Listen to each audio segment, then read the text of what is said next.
Hugo es politólogo, doctor en ciencias políticas, es profesor e investigador en la Universidad Nacional de Córdoba y en la Universidad Nacional Católica, es investigador del CONICET, trabaja específicamente en psicología política, género, diversidad y las temáticas de religión. Le damos la bienvenida. ¿Qué tal? ¿Todo bien? Pude escuchar a Carmen y a Analía y parece que estuviéramos pensando en la misma dirección, así que he articulado un poco más mi exposición para seguir un poco la lógica de lo que vienen planteando, ¿sí? Yo vengo trabajando hace bastantes años en cuestiones que tienen que ver con prejuicio sexual, con las actitudes hacia el matrimonio igualitario, hacia el aborto. Es indudable que cuando uno analiza la opinión pública, las variables de religiosidad personal son muy significativas para poder entender, por ejemplo, el rechazo hacia la legalización del aborto, mayores niveles de perjuicio hacia personas gays, lesbianas, trans, etc. Un dato que a mí me parece muy significativo, no obstante, es un poco lo que trae a colación Analía con las transformaciones de la religión, de las identificaciones religiosas, de las creencias religiosas de las personas en Argentina, según nos ilustra este estudio de CONICET, que ya ha podido realizar 2 encuestas que pueden comparar cómo está cambiando el espectro, el campo de las religiones en Argentina. Sin lugar a dudas, ha habido un aumento muy significativo de las personas que no se identifican con una religión de pertenencia, como también un descenso muy significativo de las personas que se identificaban con el catolicismo. Y de hecho, en algunos de los estudios que hemos realizado últimamente, uno de los motivos principales por los cuales se da este quiebre en términos de la identificación religiosa, que muchas veces no necesariamente tiene que ver con las creencias, ¿sí? Muchas personas sin religión de pertenencia siguen sosteniendo creencias religiosas, espirituales, pero uno de los motivos fundamentales claramente tiene que ver con el posicionamiento de la jerarquía de la Iglesia Católica y de algunos grupos católicos en relación a las temáticas de sexualidad, en relación al reconocimiento de derechos sexuales y reproductivos. Y eso se nota tanto en estudios cuantitativos como en estudios cualitativos, de los cuales si quieren después podemos charlar un poco. Por eso a mí me parece interesante poder pensar la idea de fundamentalismos asociado a lo religioso, pero sobre todo asociado a la idea de movimiento social. Yo creo que ahí Analía más dio en la tecla cuando, y claramente ella lo conoce mucho más directamente, cuando mencionó cómo los sectores conservadores en Argentina, como en otras partes de América Latina, se han comenzado a articular como movimiento social y han adquirido una sofisticación que realmente vale la pena analizar. Ahí un poco recuperando la idea de Juan Marco Baglione, cómo han secularizado estratégicamente sus discursos, cómo han avanzado en procesos de ONGización y de organización grupal, cómo han mejorado sus estrategias comunicativas y de movilización, y al mismo tiempo cómo se han apropiado de diversas terminologías y conceptos. A mí me parece que por ahí la apuesta más interesante de lo que puedo proponerles aquí es justamente pensar eso, ¿sí? En un fundamentalismo que a priori en algunos datos cuantitativos de hace 10, 15 años no podía imaginar como una minoría dentro de las sociedades, en particular la sociedad argentina, y cómo han logrado crecer en términos de su repercusión social, en términos de sus logros, para que podamos comprender y también reflexionar sobre qué ha pasado a lo largo de estos últimos 10, 15, 20 años en particular. Para pensar eso yo creo que es indispensable pensar también en cómo funciona la mente fundamentalista, por decirlo de alguna manera, ¿sí? A quiénes le están hablando, a quiénes le están interpelando, y porque hay personas que a priori uno podría pensar que pueden resultar favorables a la inclusión, a la aceptación de las diversidades, a los derechos sexuales y reproductivos, que se ven persuadidas por las acciones de estos colectivos, de este movimiento. Para pensar eso, primero, por ahí se me ocurre recuperar un poco las ideas de un autor que a mí me gusta mucho, que es Georges Lakoff, un lingüista cognitivo que trabaja las ideas de las metáforas, cómo pensamos en metáforas. Y para Lakoff, toda política es una política moral. Ahí diciendo un poco con lo que planteaba Carmen. Yo creo que no hay que dejarle a los sectores conservadores que la idea de moral quede excluyentemente asociada con lo religioso. La política moral puede encontrarnos o diferenciarnos en dos grandes grupos. O morales progresistas, inclusivas, básicamente se expresan desde la reactividad frente a los cambios. De hecho, esa es la idea del fundamentalismo. O sea, la noción de fundamentalismo viene de una serie de panfletos de algunas iglesias cristianas de Estados Unidos, de principios del siglo XX, que se criticaban básicamente a lo largo de esos panfletos los avances de la modernidad en algunos sectores del cristianismo norteamericano. Entonces, en sus orígenes, el fundamentalismo es una crítica al avance de la modernidad en algunos sectores religiosos. Para pensar esta política moral, Lakoff nos dice que nos tenemos que remitir a dos grandes metáforas. Por un lado, la metáfora del padre autoritario. Podríamos hablar en este sentido de todo lo que significa psicológicamente la noción de padre y culturalmente la noción de padre, patriarcado. Y por otro lado, la idea del padre asertivo, del padre que acompaña, del padre que tiene estilos más democráticos a la hora de socializar a su familia. La noción del padre autoritario le sienta muy bien a los sectores conservadores fundamentalistas. Porque psicológicamente hay una serie de procesos, hay muchos estudios sobre eso, incluso en Argentina también, que han desarrollado, por ejemplo, Joaquín Ungaretti, Edgardo Chesajar, algunos hemos desarrollado desde el equipo de Psicología Política de la Universidad Nacional de Córdoba. Psicológicamente, les decía, las personas que tienden a sostener posiciones autoritarias, fundamentalistas, de fuerte conservadurismo, se recogen más en una moral basada en una norma única. Puede ser Dios, puede ser la patria, puede ser la norma que escojamos, pero en términos de su pensamiento, básicamente nos remitimos a una moral única. Eso implica varios procesos a nivel, por ejemplo, hay una mayor sumisión a la autoridad, la idea de pensar los grupos de forma jerárquica, hay un rechazo hacia quienes se consideran internamente fuera de norma, las desviaciones, hay un mayor convencionalismo que implica básicamente la defensa de los valores tradicionales. Y esto también se expresa, por ejemplo, en una orientación hacia la dominancia social, que es básicamente la idea de que el mundo tiene jerarquías naturales y que supuestamente se deben respetar. Todas estas ideas en términos de cómo funciona la mente fundamentalista claramente se ha asociado en diversos estudios con los prejuicios sexuales, raciales, con el sexismo.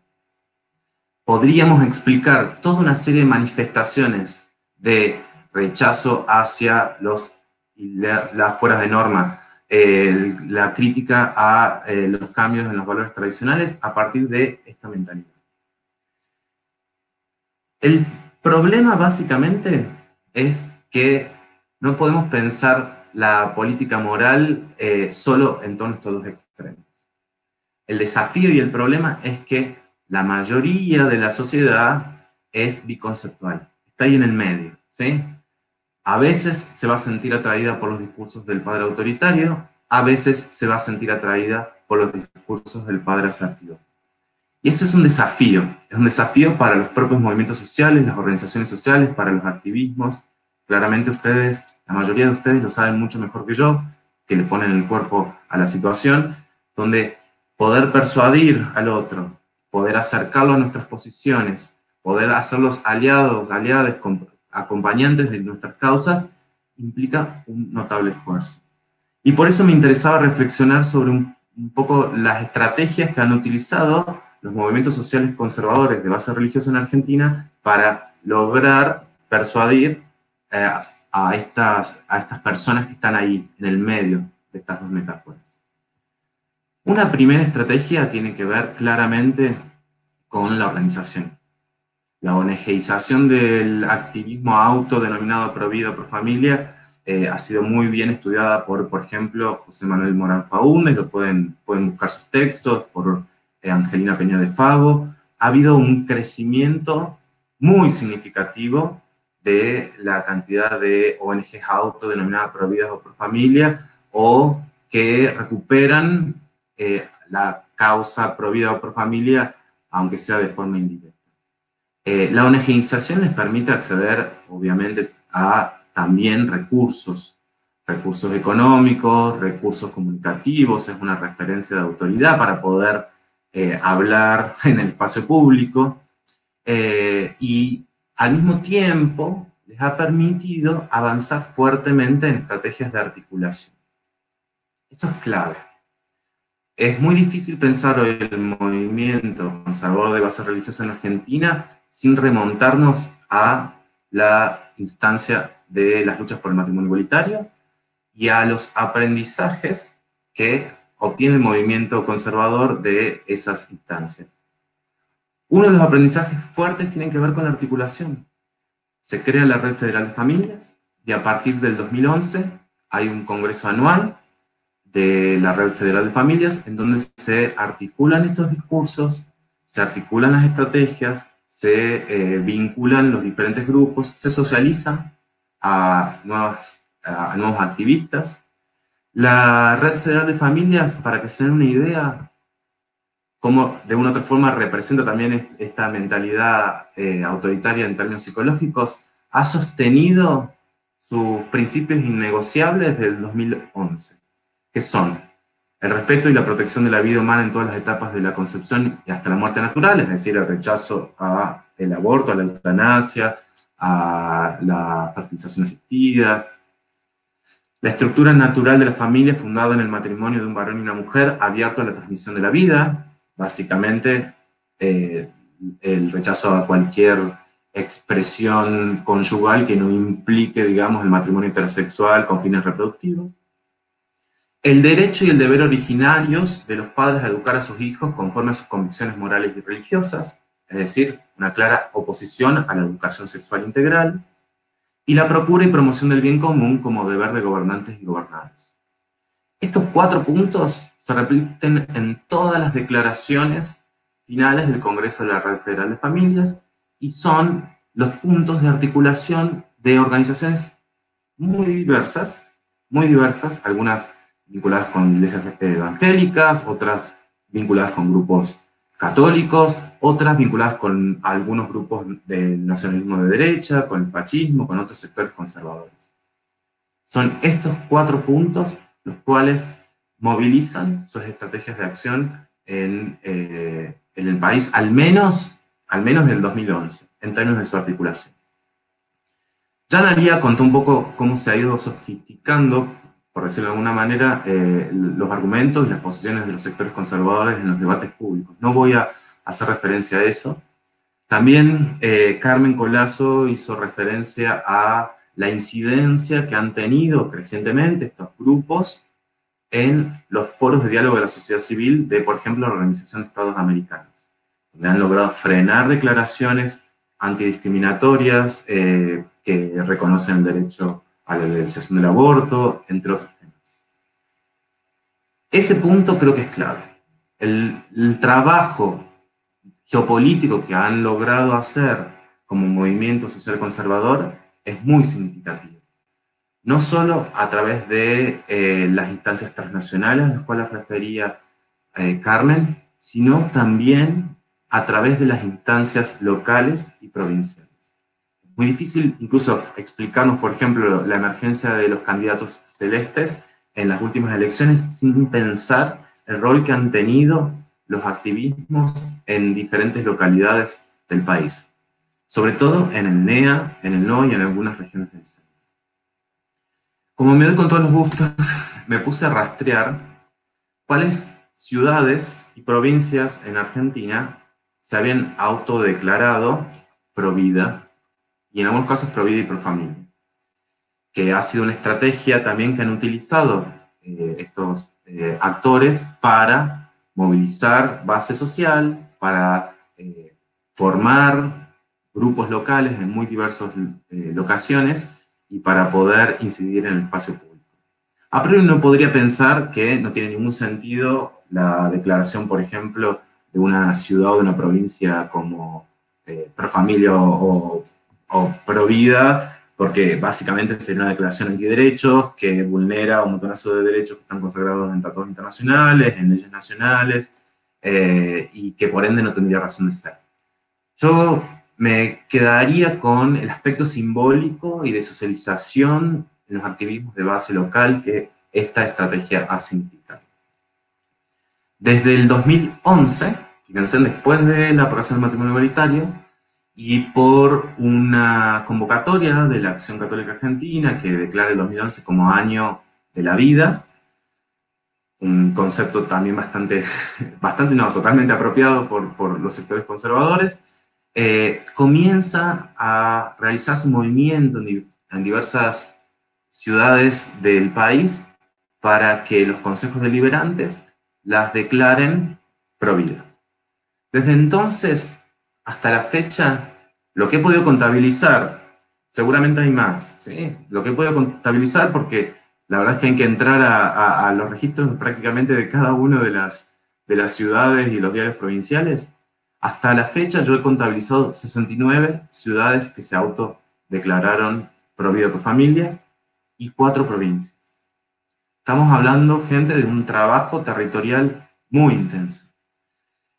Básicamente hubo 2 grandes olas, 2011-2012, con las primeras ciudades. La primera fue Cenillosa en Neuquén, y después avanzó con diversas localidades, sobre todo en el NEA y el NOA, en particular en el NEA, y después un pico importantísimo de ciudades que se declararon pro vida en el 2018, en el marco de las discusiones por la legalización del aborto.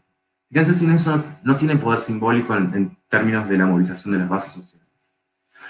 Leer algunos de los fundamentos de estas ordenanzas, decretos o resoluciones son realmente muy llamativos. Por ejemplo, hay uno de los fundamentos de una de las ordenanzas que expresa públicamente que se declaran en contra del derecho al aborto. ¿Sí? Del derecho al aborto. Después, por ejemplo, en Añatuya se manifiesta que el 99% de la población del pueblo, de la ciudad, es creyente y por ende no se le puede imponer las ideas de una minoría. Esta idea de la mayoría católica, de la mayoría cristiana, de la mayoría creyente que automáticamente parece se opone a la legalización del aborto, al matrimonio igualitario, a la educación sexual integral, es algo bastante recurrente en los fundamentos de estos fallos. Después hay estrategias muy interesantes, como para analizar. Por ejemplo, en el 2018, fíjense en el carácter simbólico que tuvo en cada una de las circunstancias y cómo también tuvo un carácter muy coyuntural algunas de estas declaraciones, ¿no? En 2018, por ejemplo, se propusieron declaraciones de ordenanza de ciudades pro vida en ciudades que ya contaban con declaraciones de ese tipo, ¿sí? Se juega con el momento y con la coyuntura como una estrategia política. En otras circunstancias, algunos viejos conocidos, como por ejemplo alumnos de colegios FASTA en algunas de las localidades en las cuales tiene sede, eran los encargados de presentar el proyecto de ordenanza. En otros casos incluso se hacían encuestas a las comunidades de las escuelas católicas para ver cuál era el posicionamiento de, obviamente, la comunidad religiosa en términos de la legalización del aborto, por ejemplo. Y nos encontramos con fundamentos donde dice que el 99% de los habitantes de determinada localidad supuestamente son pro vida.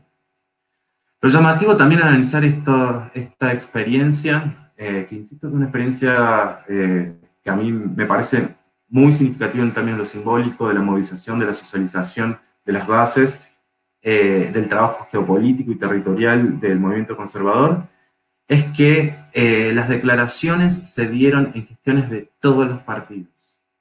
Supuestos partidos progresistas avalan declaraciones de ciudades pro vida, intendentes del Frente para la Victoria, de la UCR en alianza con Cambiemos, también adhirieron a este tipo de declaraciones.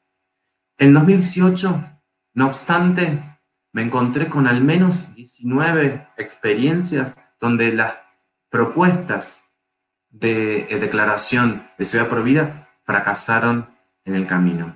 ¿Por qué? Porque también hubo una movilización social muy fuerte de los activismos feministas, de diversidad sexual, laicistas, de movimientos de derechos humanos que se opusieron a que la ciudad quedara rubricada bajo estas declaraciones. Hay casos como, por ejemplo, varias ciudades de Entre Ríos, Concepción del Uruguay, hay casos en Río Negro, Esquel. Son casos que me parece que se podrían analizar con más profundidad como para identificar también cómo ese activismo de base a nivel territorial, local, logró contrarrestar una presión seguramente enorme de un movimiento conservador organizado.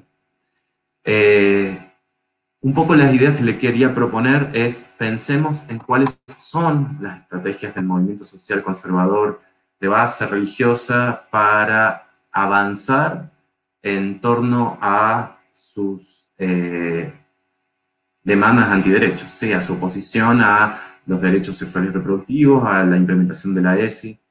Me parece que es necesario, un poco lo que convocaba el panel, que era esto de fundamentar los antifundamentalismos, es necesario pensar en qué cosas funcionan en el espejo para saber cómo uno puede actuar y cómo prepararse.